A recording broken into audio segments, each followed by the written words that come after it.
Ya llegó la temporada de asados a The Home Depot. ¿Y tú, en qué estás trabajando? Si es en impresionar a tus invitados con tus asados, el asador de gas Next Grill con 4 quemadores es para ti a un precio bajo todos los días de $229. Además, también puedes encontrar todos los accesorios que necesitas para que tu carnita asada sea un éxito. Ahora sí, listo para ser el anfitrión de la temporada.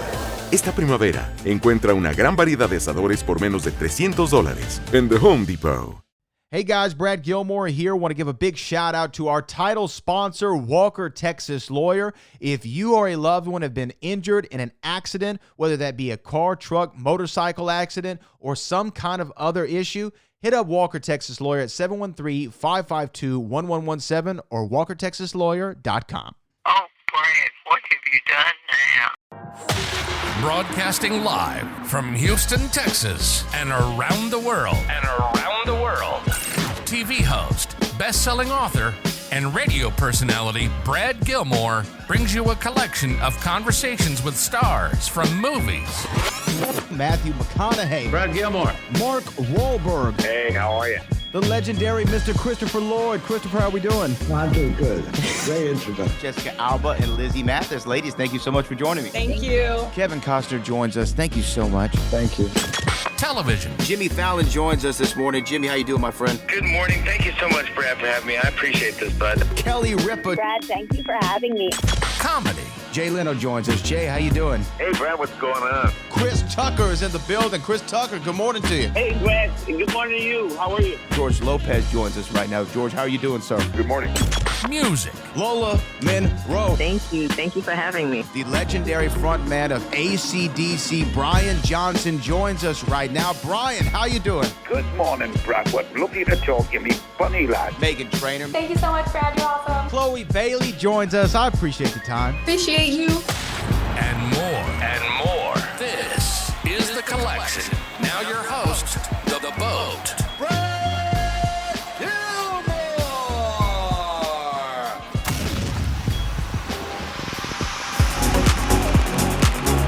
If I could start with you, Shola, about being number one on the call sheet.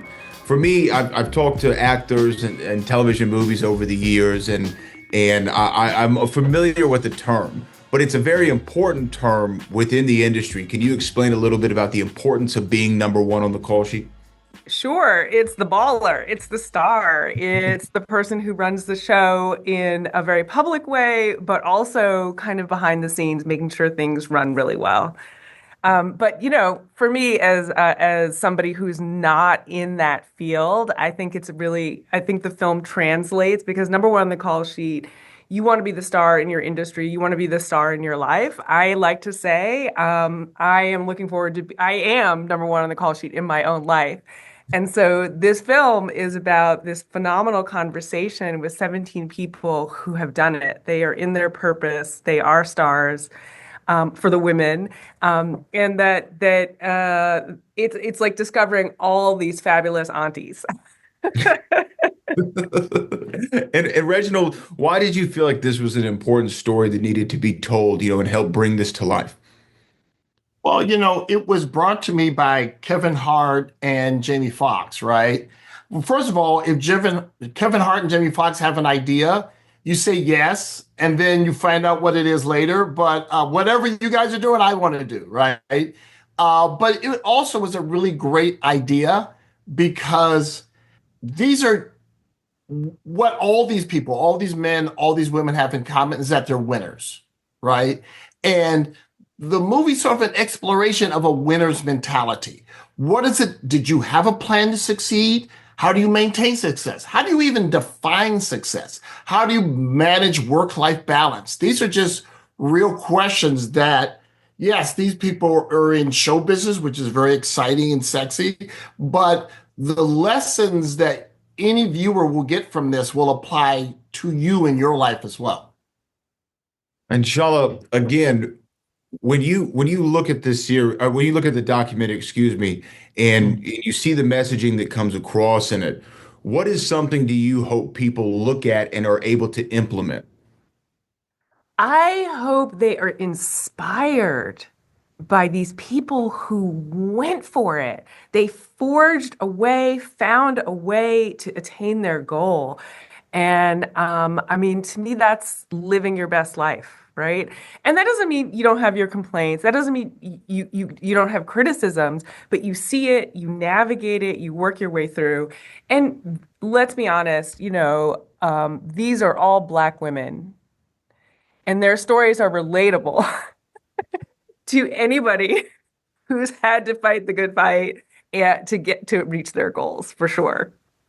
Well, it's interesting because Dwayne "The Rock" Johnson is involved in this as well, and in Houston, I host a radio show on ESPN with a gentleman named Booker T. He was a professional wrestler for the WWE, and BET just named him the most important Black wrestler in history of the industry. And what he and I talked about this week on the radio show was the fact that it wasn't so much about him, it was about who he represented. He had a young man came up to him one time and said, "Thanks for showing me there's an opportunity."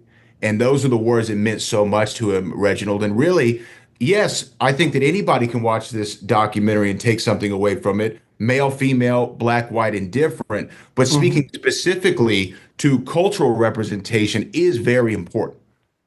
There's no question about it. I mean, you go, and a lot of these folks, I mean, they all are from different backgrounds. They all took different approaches to success, which is, I think, is another important lesson. There is no, this is the path. It's like, well, there's a lot of paths, right? And which one is the right one for you? Or maybe you have to cut a new path.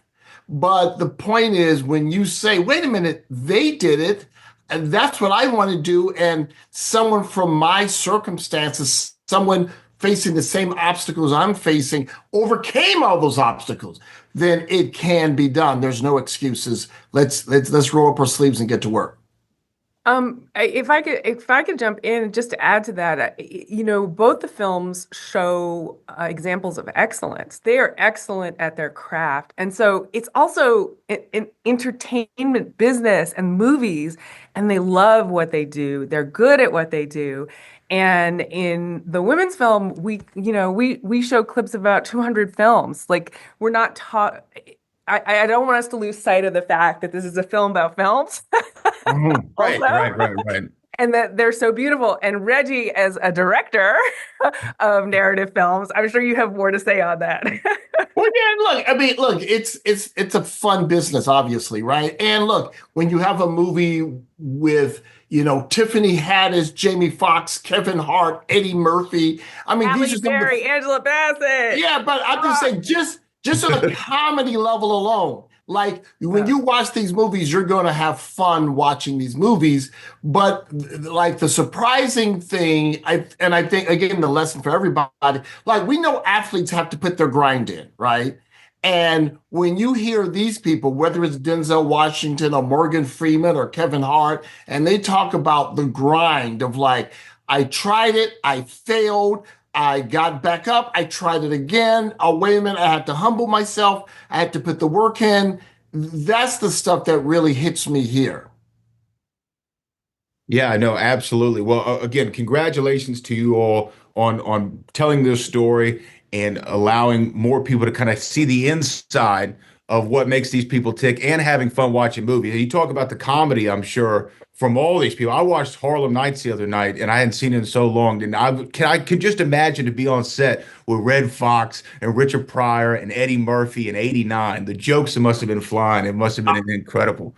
Yeah, well, yeah. I mean, I had a similar thing, when I was doing Boomerang with Eddie Murphy, David Landon Greer, Martin Lawrence, Johnny Witherspoon, Chris Rock. It was, there were days I would go home with a headache, and I realized I was laughing so hard that my brain didn't get enough oxygen. It was like, oh my God. And I got paid. This is good life. This is good. Well, I appreciate you. They're wrapping me up. I really appreciate the time, and congratulations again. And sorry for the mispronunciation. I'm from the South, and we don't know how to say anything. No, that's fine. Nice to meet you, Brad. Thank you. Have a good one.